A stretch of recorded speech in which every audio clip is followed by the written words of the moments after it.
ladies and gentlemen. Welcome to Two Intellectuals in the Fool, episode 7, which is promising to be exciting and a little less boring than some of the ones we've done in the past. But we're gonna try to step up our game tonight. We want to end our season in with this particular podcast, and we thought it'd be a good idea to just talk about things we want to talk about, discuss things we want to discuss, and reflect on, what we want to see for the future. And I had a couple questions I wanted to ask these gentlemen for the last month or so about, given that, this is probably for sports fans the best time of the year because you have the ending of baseball, the World Series is getting ready to start. College football is in full swing. Uh, NFL is the National Football League is 7 games into the season, and the NBA is a week into the season. So we got a lot of topics we can talk about, go in either direction. But I just wanted to have a mishmash of conversation about things that I had questions about that I wanted to ask.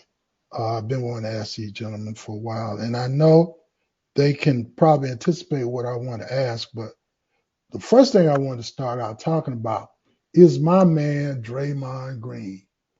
I can't get this man out of my solar system, and we're not going to even talk. I'm not even going to talk. You can talk about, what happened in training camp, uh, but with his uh, his punching of a teammate, and y'all can go into that. But I just want to know, what do y'all think is going to happen to Draymond Green in the next year as a Golden State Warrior? Uh, will he be in Golden State next year? Will he get a new contract? Will he get traded this year? What are your feelings about what he did? You can talk about that too. But just what are your thoughts about what that does to a team when something like that happens? And what's going to happen to the Warriors and what's going to happen to Draymond Green? Uh, Richard, you can go first. I know you got a lot to say about this Um, I don't think that Draymond will be there next year. It probably was questionable even before he had the incident. Draymond, I think he's, and you hate to put it this way, but he's probably at the end of his useful life at Golden State. Now, he may be an asset to another team, or he would be an asset to another team, in the right kind of situation. Um, but like we always say, Draymond is Draymond, right? I one. Right. mean, yeah, Draymond. I think we talked about him, during the playoffs last year, and I think our conversation was around should he be in the Hall of Fame. Right. Um, um, uh, I mean, I think, by the very fact that he apologized to Poole and he apologized to Poole's family and, um, all of that, I think that, that speaks to, the incident. I think he made the right move, but I don't think Jalen Rose had some very interesting commentary on it. And he was of the opinion that this was changes the chemistry of the team. Is that this is the kind of thing that you don't walk back from. And clearly, the chemistry between him and Poole, at least from what Rose said, um, is irreparably harmed from that standpoint. Now we may get to the end of the season, and the interesting thing to see would be what happens around that February trade deadline to see if they go the full season with him.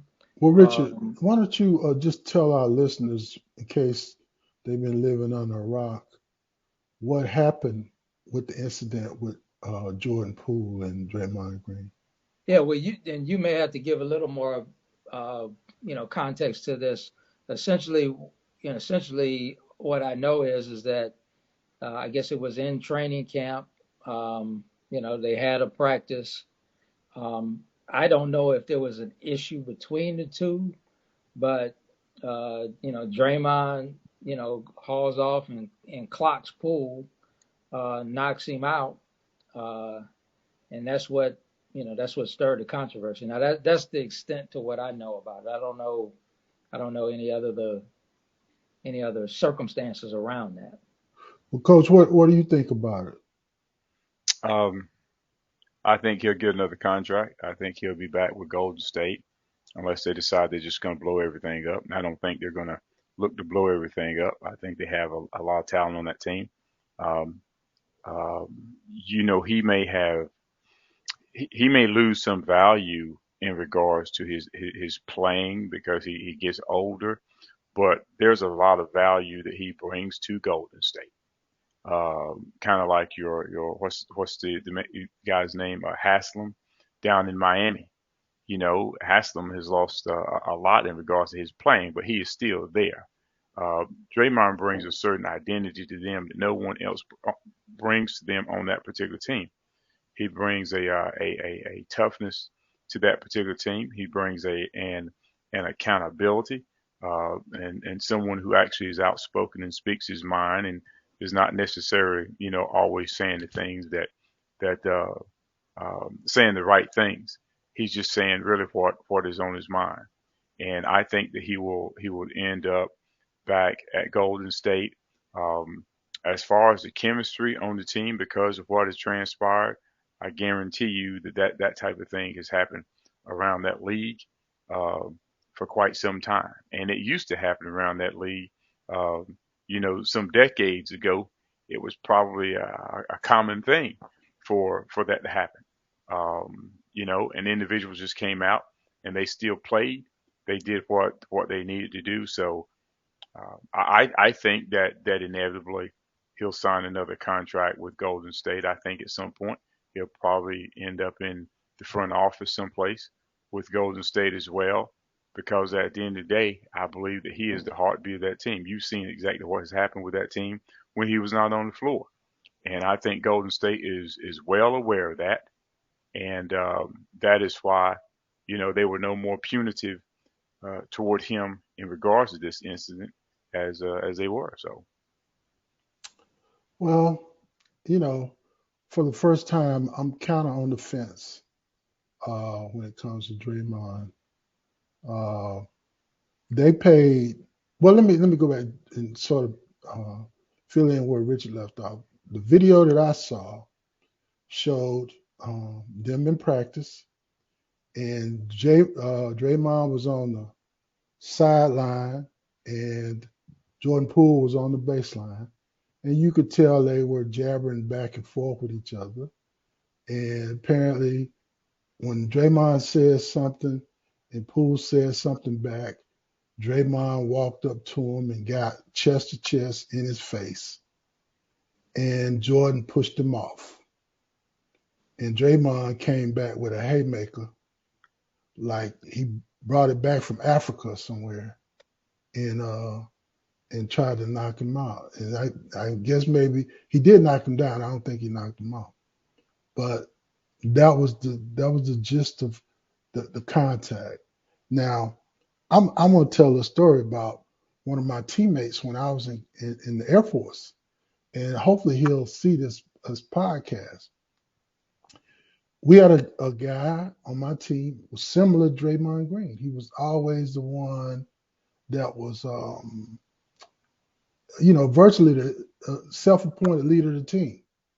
He was always pumping people up, getting them to play, and if they weren't playing, he'll let them know. And uh, so we played a game at Dillard University, if y'all ever heard of it. It's HBCU in New Orleans, Louisiana. We played a game there, and our Air Force team was pretty good, so we were able to travel and play college teams. And and I was a point guard, and he was a three man, about 6'4", three man, and so in the first half of the game, I was giving him dimes left and right, and he was shooting bricks left and right. And being the point guard I am, I had to navigate the system to see where I can get buckets, and we wasn't getting buckets from him. So I started to go in another direction, and he was getting upset about it. So he came down the court, yelled at me, "Kerry, you're telegraphing the passes. You telegraph the offense. Everybody know where you're going." I said, "There's a reason why I'm not going that way, and everybody should know." And so we get to halftime, and we walk into the locker room, and you know how vulgar my mouth can be, and he was getting some of that, and he was giving some of it back to me, and so everybody came between us, and so the second half, I just cussed, I just cussed him. I ain't gonna say I cussed him out, but I was like, "Look, man, I'm doing this. You gotta accept this." Long story short, after that incident, he and I became he's one of my lifelong friends now. Now, he didn't punch me in my face like Draymond punched Jordan, and Draymond was Jordan's vet on that team. You know, Jordan was his rookie. He took care of him when he came in. So I don't know how it's going to turn out. I don't think Golden State is going to pay him what he's asking for. They paid Jordan Poole 140 million. They paid Wiggins 109 million. I don't think they're going to pay. They already paying Steph 230 or whatever they're paying him, and Clay they're paying him. So the pot is getting smaller and smaller. So I think for Draymond, what he brings, I don't know if it's worth the money that he's going to be asking. Yeah, I That's mean, and the other thing too, Terry, Kerry, you you were engaged in um that scuffle over basketball issues, right? right, right, It's a question as to whether or not this was basketball issues between him right. and Poole. Absolutely. I mean, it wasn't. When I first heard it, I thought it was, Poole goes down the middle of the lane, Draymond fouls him hard, he gets up and doesn't like it. It didn't sound like it's like that. Nah, So you got that issue. Then you bring up, the issue of worth and money. contract. And that's and that's why I think Draymond is going to want to command for all the reasons that you said, James. I mean, clearly he's the catalyst. Clearly he's the heartbeat of that team. Um, he's going to want to. He's seen everybody else get paid. He's going to want to get paid, and And I, he's I gonna don't. want to get paid for those 4 rings. He Yeah, figured. and I think Golden State is going to you know add up to sit down and look at the sheet of paper, add everything up, and add up. Hey, Draymond, we appreciate what you did, and we took care of you, and maybe if you want to retire here, we can set that up. Plus, the other thing, Draymond is kind of a regular in LeBron's world on the shop, and quite entertaining. I mean, and quite knowledgeable. Yeah, So I think I can see I mean, James, you kind of alluded to it that he may have other opportunities in basketball operations, but I think he's going to have other opportunities, just as in probably in the entertainment world. well, he's already signed a deal with TNT. Hmm. So if they don't make it to the championship like they did last year, he'll be on set with Charles and them more likely. So he's good. Let me move to the next question I want to ask you, brothers. Since it's football season, we want to touch on everything here tonight. Uh, well, first, I want y'all to give me your opinion. What you think the football season is? What how's well, I know for one person it's not too good, but uh, Tell me what you think about what's going on with the football season now. But the main question I want to ask you all about football related activities is, do you think Brady is done after losing to the lowly Carolina Panthers, my team? They put the wood to him on Sunday, and the Tampa Bay Buccaneers. And do you think him missing training camp and his personal situations all out in the public is affecting his play? Do y'all think he's done? Coach Fisher Davis, what do you say? And then you can go ahead and talk about them Steelers as much as you want. You got the floor.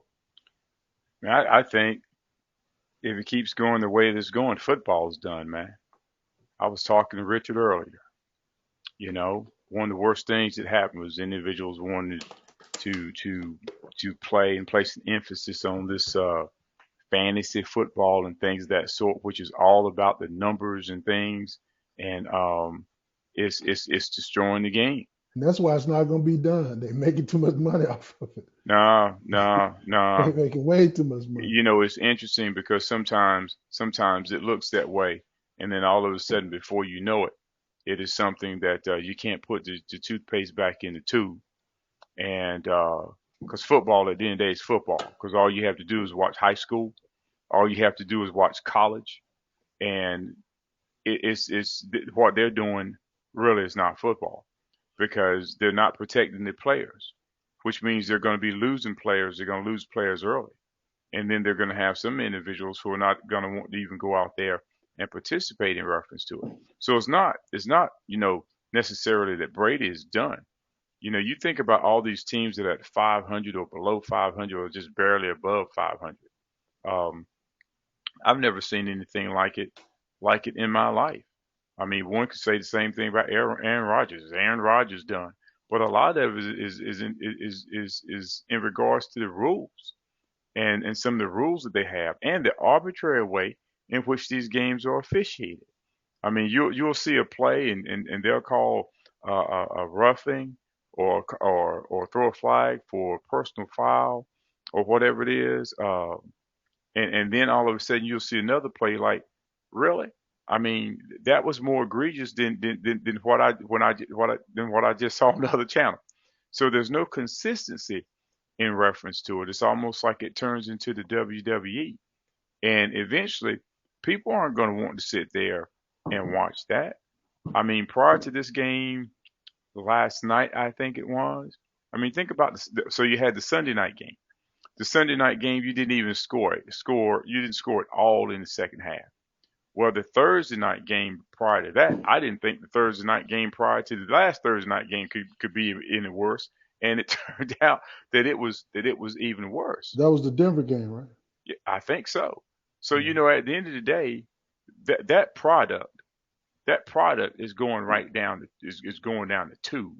Is what is happening with it, and you have to ask yourself what is the rationale behind that, and it's because as opposed to individuals developing rules is good for the game of football for football itself, and to keep football, um, you know, similar to the way football has been in the past.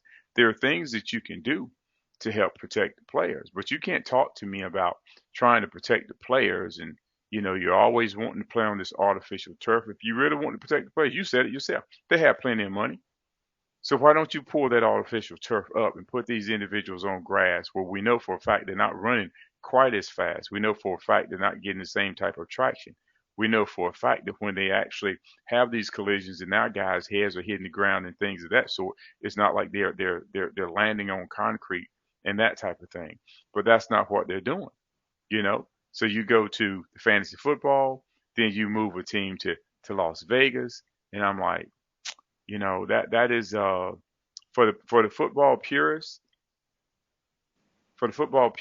that is bad because those individuals right now who are jumping up and down talking about football, football, football, fantasy league, those individuals will leave you in a heartbeat.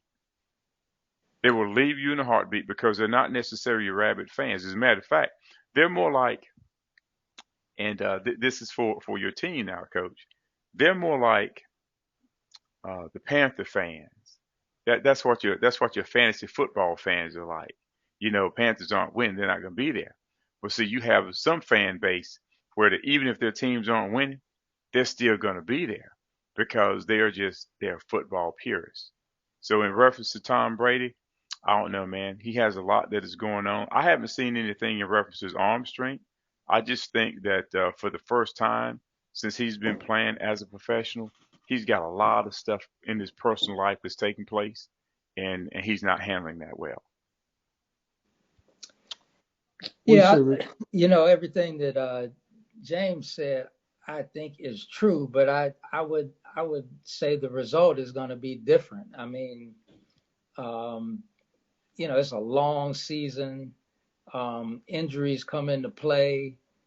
Uh, and for all the things that James said, you're gonna get to the end of the season, man. You're gonna have some teams catch fire. You're gonna have some pretty good matchups. And to me, for the pro games, whether it's football or basketball or baseball, that season starts. The season starts. When you get into playoffs. When the playoff pictures start. To become a little bit clearer.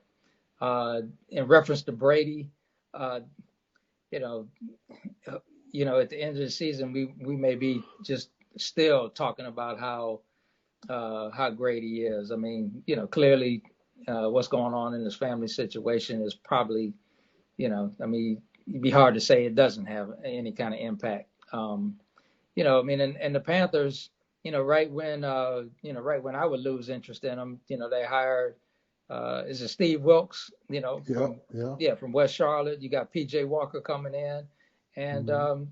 he might, again, there might be some hope there where there was no hope.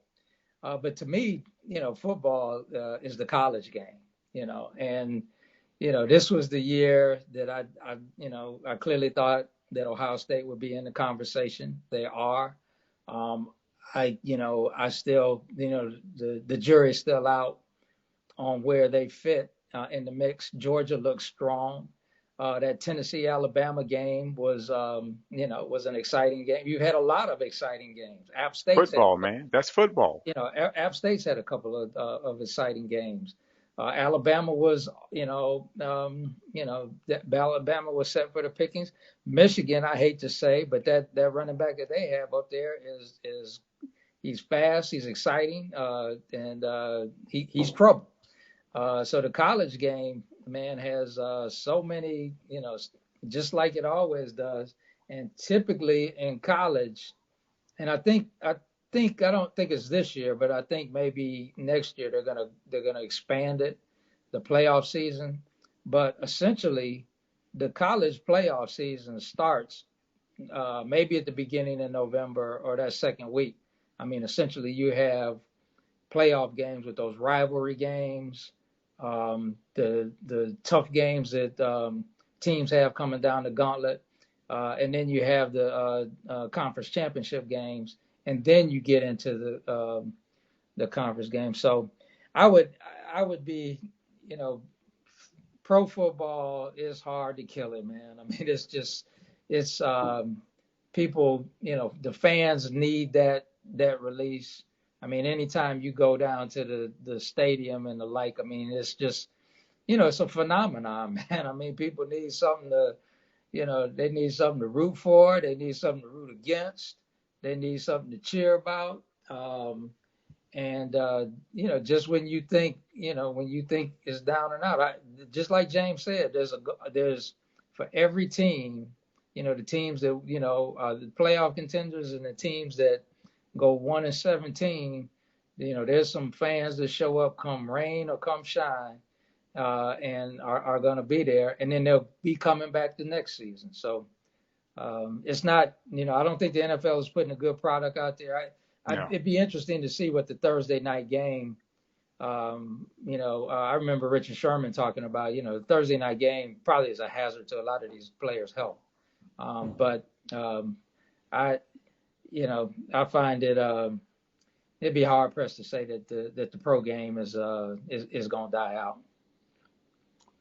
Well, I certainly don't think it is. And like y'all, I like college football as well, but all college football is not good college football.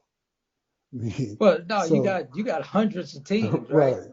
But So essentially, the SEC is how many divisions they got in the NFL? The SEC is number seven. And You, you know, The Big Ten might be number eight. Um, yeah. I And mean, and you asked the question too when I'm sorry, Richard, but you asked the question too. All these injuries that you're always seeing in the NFL, and you don't see the injuries like that in college football. I And you I and I I take exception, man. I mean, and you ask and you ask it's yourself, not a weekend where they walking somebody off the no, field. no, no, no, no, no. You You can know, always get that. You're going to get that in high school. But what I'm no, talking about is that I'm talking about carrying them off the field in a stretcher.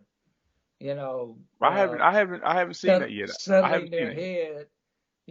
Everybody giving them clapping for this cat while he getting wheeled out.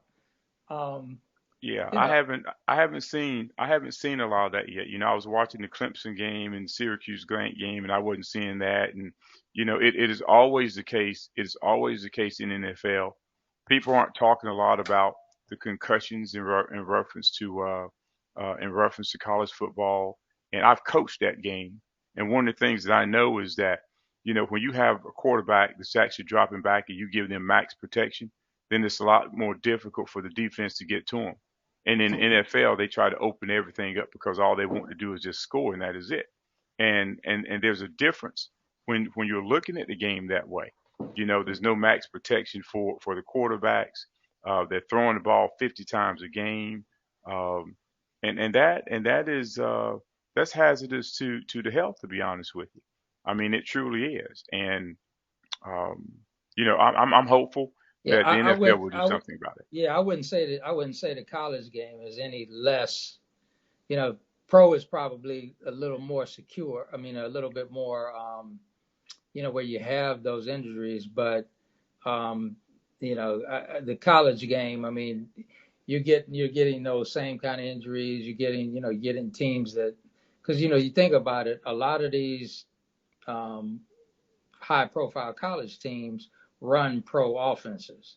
And they may not be throwing as many times, 50 times a game, but they're throwing, they're in the 30, 35 attempts, per game.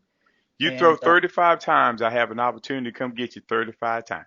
yeah, You throw yeah. 55 times, I have an opportunity to come and get you Now 55 times. the one place where I see a little more protection is with this targeting call in college. You see a lot. I mean, you're seeing a lot more. And again, I would imagine that you go through a game and it's rare that they don't stop and review for targeting. Hmm. And a lot of times, I mean, a lot of times, man, it's the things change at the last minute, and it's a helmet to helmet, it's a helmet, what do they call it, the crown, Yep. that they're putting in, and then all of a sudden, they're evaluating whether or not this kid targeted and whether or not he's going to get suspended for that game and the next game. well, Uh, they do that in the NFL too. It's just the suspensions are different, or the ejections are different. But they have that too. If you hit somebody with the crown of the helmet, or you attempting to hit somebody up around the neck or head, you get ejected for that too. But it kind of seems like, in the college game that, you see that, once, you Yeah. see that, at least once a game. My thing, Coach Fisher Davis seems to be fed up with NFL. I'm always of Well, the that might be a opinion. function of how his team is doing. Well, No, no, actually, I don't mind the way my team is doing because at the end of the day, we've constantly been drafting in the middle of the pack.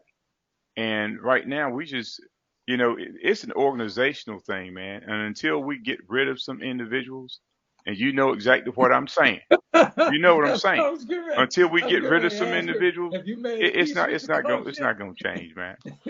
well, I, What you got next, Kerry? What's next on the I'm schedule? not gonna comment on that. I just say my preference is always to watch the best of the best in the NBA, Major League Baseball, NFL. I want to see the best of the best.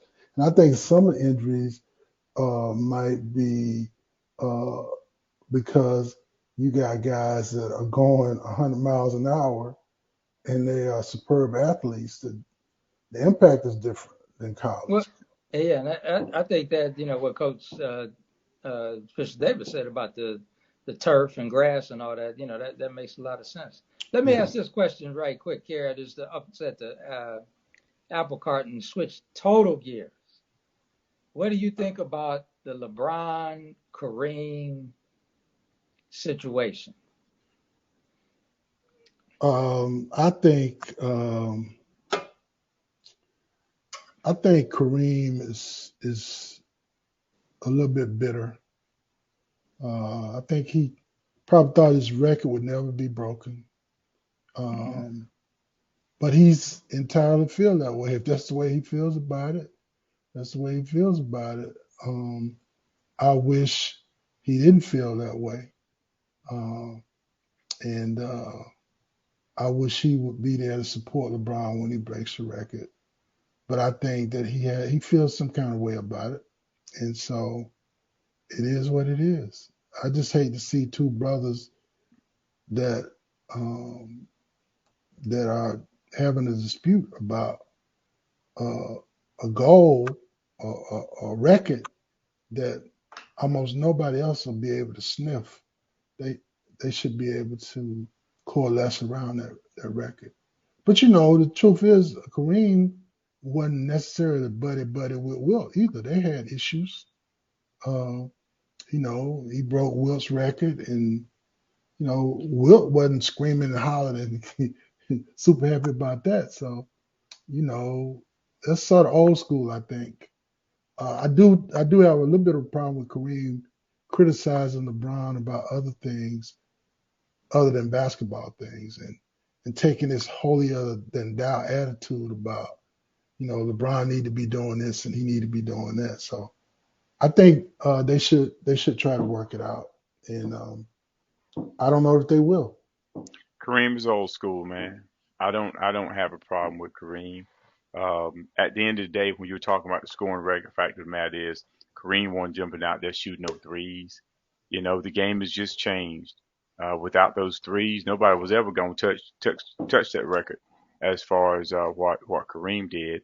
And then off the basketball court, Kareem was out there during the time when you know uh, it was frowned upon for athletes to go out and really be in tune with some of the social issues and some of the things that was actually taking place.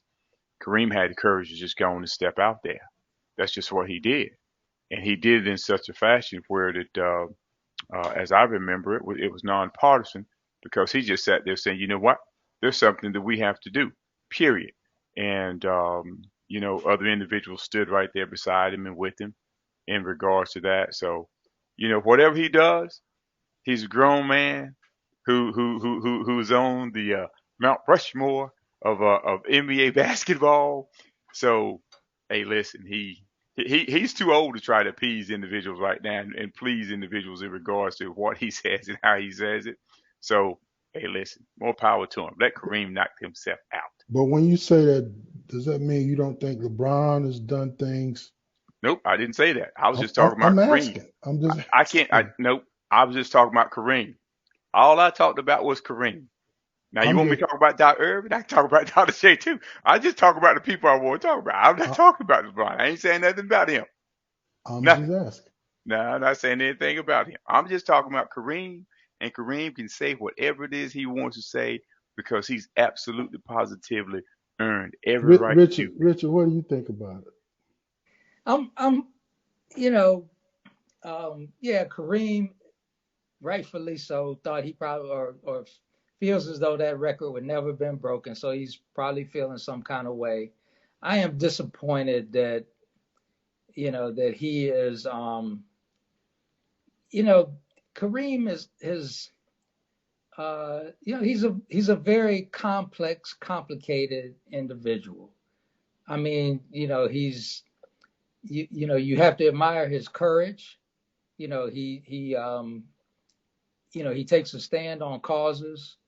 Um, you have to admire his intellectual, capacity. He never really, I don't think he ever really, he didn't have that halo around him like Jordan or like Magic or like Bird, because that was not a part of the game that he relished. He didn't play the game. He didn't answer the questions he thought were stupid questions, or questions that shouldn't be asked of him. Um, but I wish he would be somewhat the bigger person, like I think the Big O was when Westbrook was tracking down his record. I mean, it gave the Big O notoriety that the Big O never had. I mean, and this could be same thing with Kareem. And LeBron. Uh, I saw an interview with Magic Johnson, and Magic Johnson said, they're more alike than anything. Very similar, in their, in how they changed the game, both on and off the court. Um, so I think once the record is broken, once the lights may be off, and I would hope that as at some point in time Kareem would show up and recognize, hey, look, somebody who broke his record, they had to do it because they came out of high school. They came out of high school strong, and they had to, and they played for 25 years. And I don't know if the 3-point line was, the 3-point line was probably not in effect for most of Kareem's career. It wouldn't have mattered. Kareem wasn't going to go out there anyway. It wasn't. He Yeah, wasn't going to go out there. no, But he it was wasn't gonna like go out Kerry there, said. but nevertheless, you know, I think it would be, I think it would just be another one of those real, I don't know, exemplary type moments where you got somebody the stature of Kareem Abdul-Jabbar embracing the fact that this young man, extraordinary young man, of LeBron James, is the one to break his record. I mean, if you would wanted somebody to break your record, wouldn't you want somebody like him? You know, Listen, Apparently not Kareem. a young black man. A young exactly, black man is doing. unabashed, Uh, right? but I think Kareem, But you're who who right. held, who held the record before Kareem? Will, Who held the record before Will? I don't know, maybe Mike or Maybe something.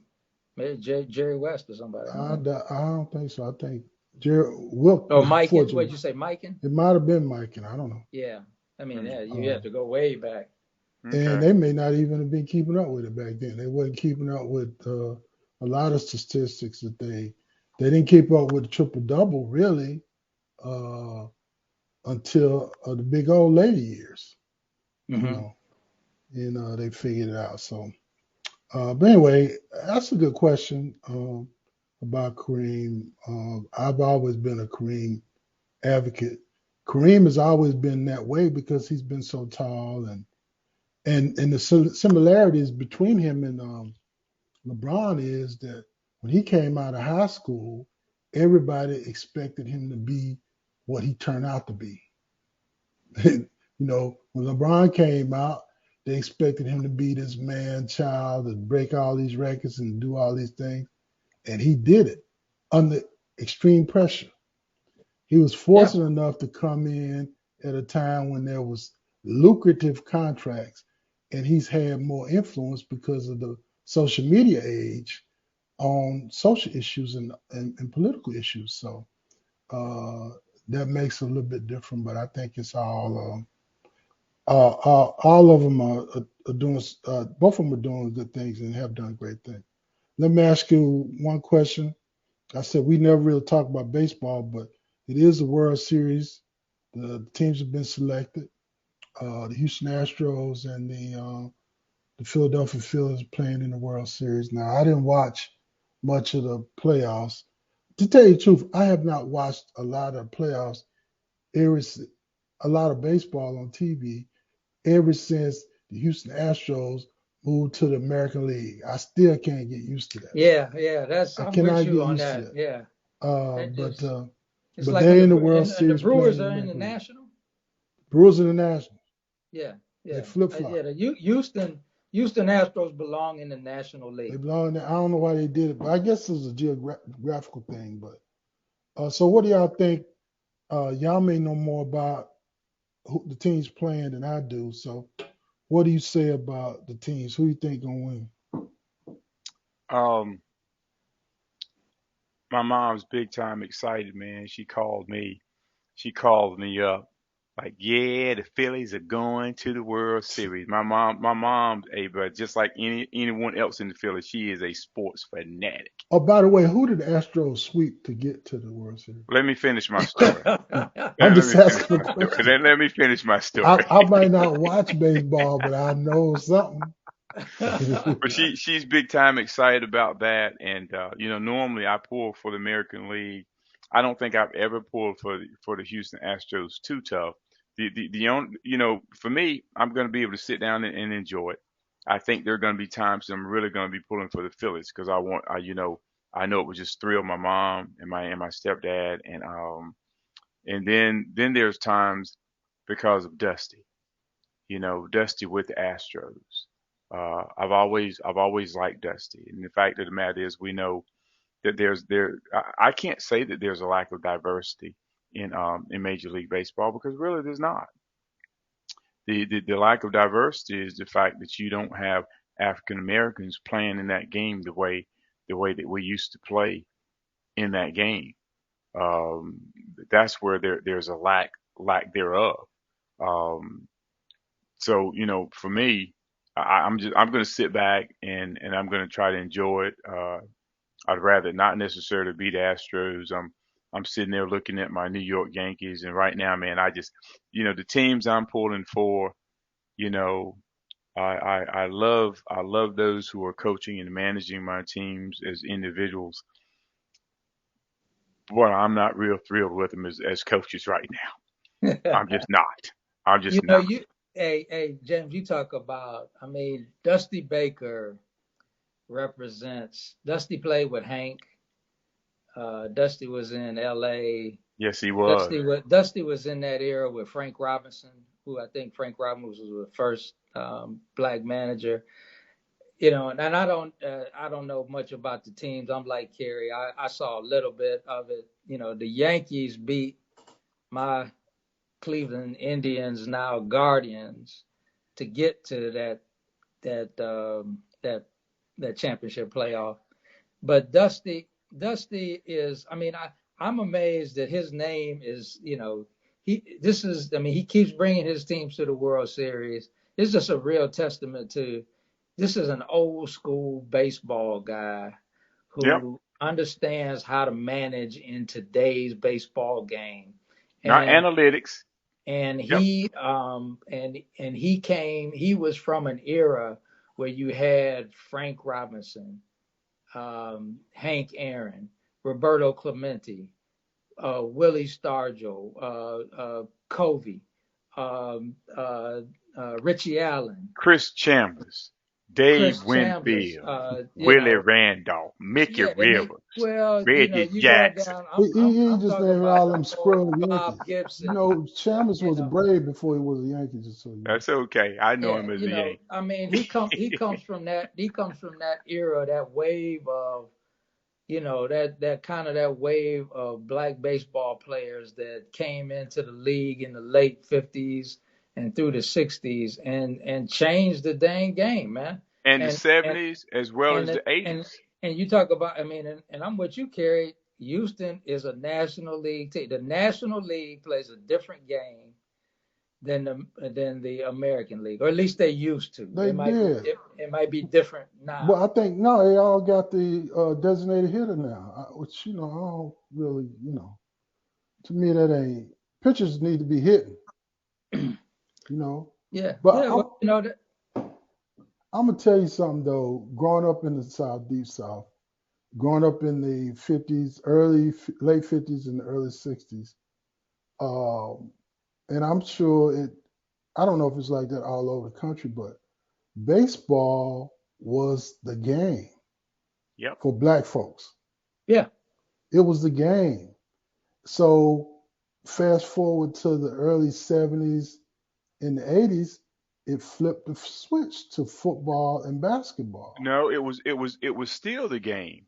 It was still the game. Not It for was black still the game. folks. Yes, it was. In the 70s and 80s, it was still the game. Where you had your Ricky Henderson and your Colemans and your Willie McGee's and Yeah, those but guys but playing. they grew up in the 60s and the 70s. I'm talking about growing up. Yeah. So growing Yeah. up, it kind of faded. Those guys grew up like me. They my age, probably close to it. And so, but it kind of melted away. They started going to basketball and football, primarily because girls didn't come to baseball games. No, a lot of it, coach, was because the baseball games, the There you baseball go. was There you being go. He pimping again. was being priced out. Baseball was being priced out. You know, all of a sudden you start looking at bats, and you go and get a bat. I mean, you could go to any park, and you guys are swinging wood bats and everything else, and all of a sudden you're going to purchase a bat, and bats are like $300, $325. Yeah, but by Gloves, and then they then were swinging aluminum bats, coach. Well, and I mean, you make a good point because I think it's probably two things that switch it over. I watched it be Pricing, priced out. pricing, like you said, because the price of equipment, gloves, bats, and the like, was going up. You needed a score, you needed a fair amount of people to play a baseball game. And when you had probably in the late 70s, probably like we talking about Kareem, when Kareem entered the league and Wilt was still in the league, and then it progressed, and Magic Johnson and Larry Bird came in, and there Yeah. was that phenomenon. Because you remember the NBA went through a period where their championship games wasn't even on prime time. Mm-mm. It was replay. Coach, I have a question for you. I have a question for you. So, as you was doing AAU, what were the earliest years you were doing AAU? I started the high school calendar year 88, 89. Okay, so how much was it for you to put your team in a tournament? Um, $50. no, I mean it depends on a national tournament was probably 250. Okay, so then the last year that you were actually coaching AAU, how much did it cost you to put your team in a tournament? A certified tournament probably well it depends on where you went Or because just give me some the of them average, coach. I'd say average be about 650. About 650, right? Yeah, So from from year one when you were doing it, all the way to year 35 or year 40 when you were doing it, it went from 250 to 650, yeah, or right? more. Yeah. Okay. Because I was doing it too. I wasn't paying over 650 in regards to what we were doing. If you But paying in big shots, you paying 750. no, I wasn't paying that, coach. Come on now. So my point being is that I sat there because I was coaching baseball as well, and I sat there and I watched individuals being priced out in reference to that. Because you could go to an AAU and sometimes those kids weren't even paying anything. Coaches would still be able to get them in. Coaches could come out of pocket. But when you go and all these baseball organizations started popping up, and in order for you to play for some of these baseball organizations, you're paying $10,000 to $15,000 just for a kid to be able to play in those tournaments. You tell me how that does not price out certain demographics. And Well, that's exactly what has been taking place. So individuals like, you know what? I'm not going to do that. My kid can go and my kid can play football. My kid can run track. My kid can play basketball. And that is why we started losing individuals in regards to the game. That was a reason for it, well, and it is a painful thing to see. I think you're right too. Um, but I think we had good conversation, but we're coming to the end of the show. our last show, and I really wanted to instead of going to play bench or cut, unless y'all really want to do it, I got one for you.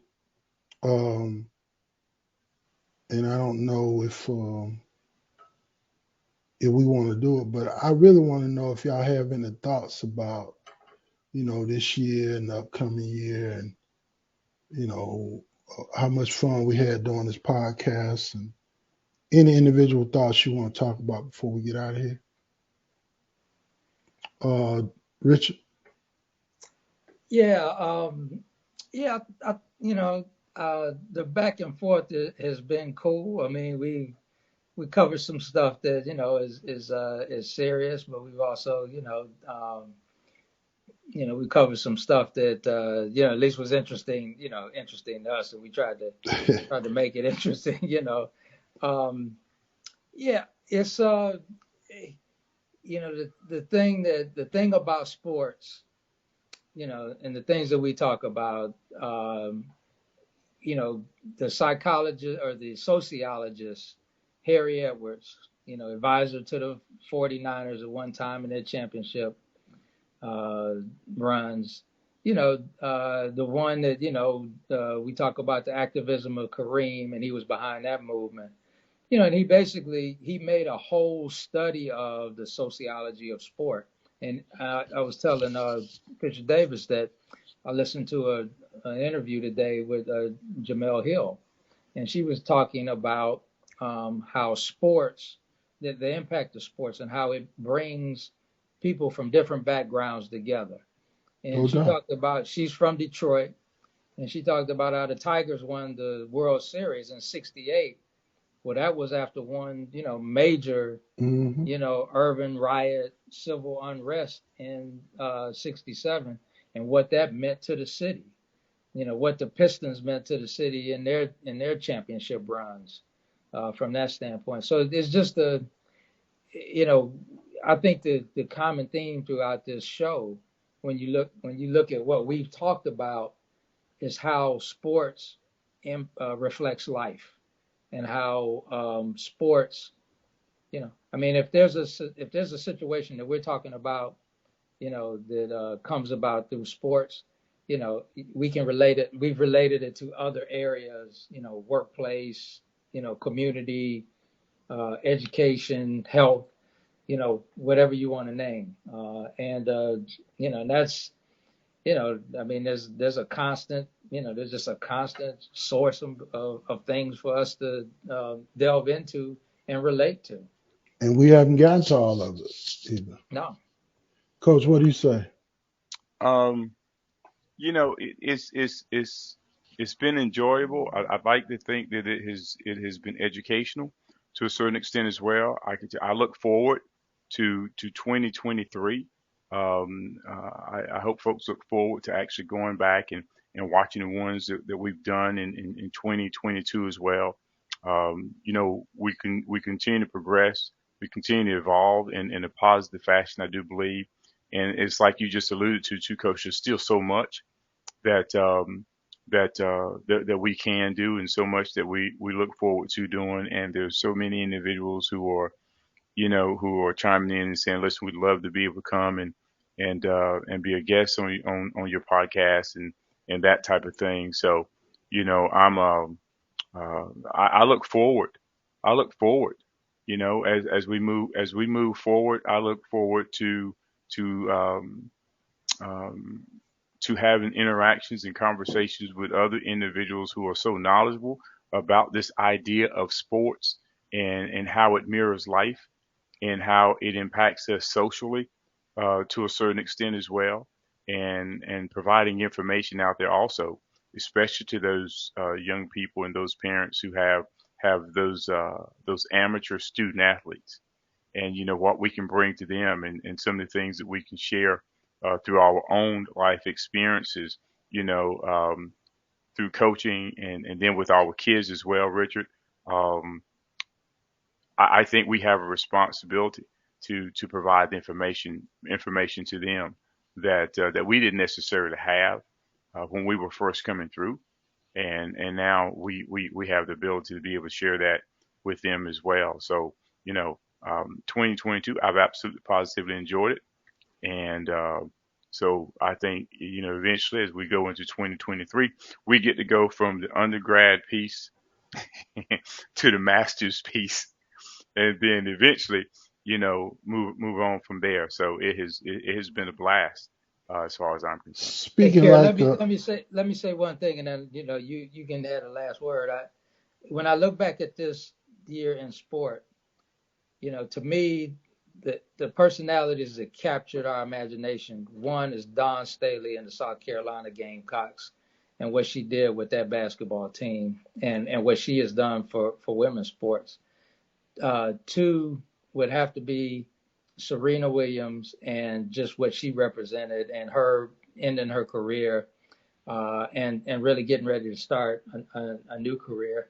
And then I think, three was Steph Curry, and what he accomplished with his team and his individual effort. And you just can't say enough about a young man that really took the talent that he had, the extraordinary talent that he had, but combined that with a out of this world work ethic, and put something together.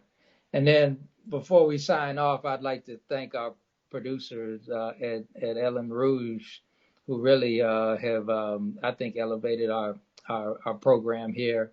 Lydia and Kai, they really have worked real hard to try to make us look good. I agree with that, and that's a difficult task. Before we go, I do want to hit you with one more play, bench, or cut real quick, because I'm an NBA fan. Instead of individuals, let's talk about teams, dynasties. Play, bench, or cut. Chicago Bulls, the Los Angeles Lakers, the Kareem Magic Lakers, not the Kobe Shaq Lakers, the Kareem Magic Lakers, and the Golden State Warriors. Play, bench, or cut. Real quick. I'm going to play Kareem and Magic because they had more than just Kareem Magic. They had Worthy and Scott and all those guys as well. I'm going to Don't I'm forget Kobe. going to bench. Yeah, had Coop. I'm going to bench the Bulls, and I'm going to. You know what? Since Don't this is the forget last Rambler one in either. 2022, I'm going to do this right away. I'm going to cut Oh, wow. the Golden State Warriors. Wow. Wow. All right, then. All right, Richard Lancaster. The lakes, man. I mean, the lakes, the lakes were that was the thing. I mean, Magic, Kareem, Worthy. I mean, they just could, they could just flat out do it. And they just, they got knocked down and they kept coming back. Um, the Bulls, man.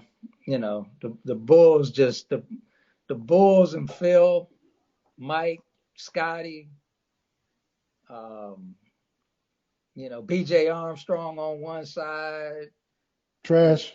uh, Kerr on the other side, Horace Grant, you know, and I'm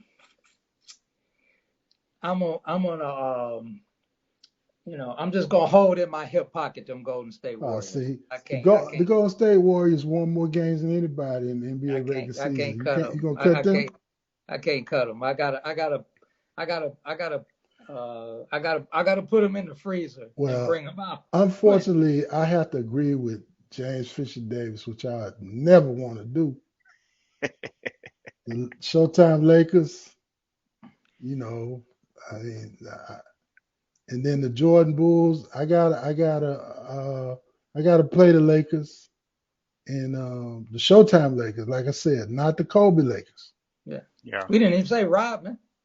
I don't even count Rodman, man. Oh man, he's a right, piston. man. He's You a don't piston have in my Rodman. book. You don't have Rodman and Harper. You don't have that second He's a carpetbagger. That's one of them Southern terms that I learned in Mississippi history. That's about the only thing I learned. But anyway, yeah, that's, and I had to cut Gold State Warriors too, because even though I think they play defense and I think they play a good game of basketball for this time. Uh, I I prefer the way the Lakers played, and I could relate to it more. But anyway, let's once again, I agree with with Richard about Lydia. Lydia's been our backbone and trying to help me look good, and obviously, there's no help for me because it's hard for me to sit up. It's hard for me to be straight because I'm old. I damn near have to lay down every night about this time. But she's working with me with patience. But it's been fun, like you said. I think we elevated our game when they came on board, and we're looking forward to trying to do it in 23. So with that said, until 2023, you've been listening to Two Intellectuals and a Fool. Two.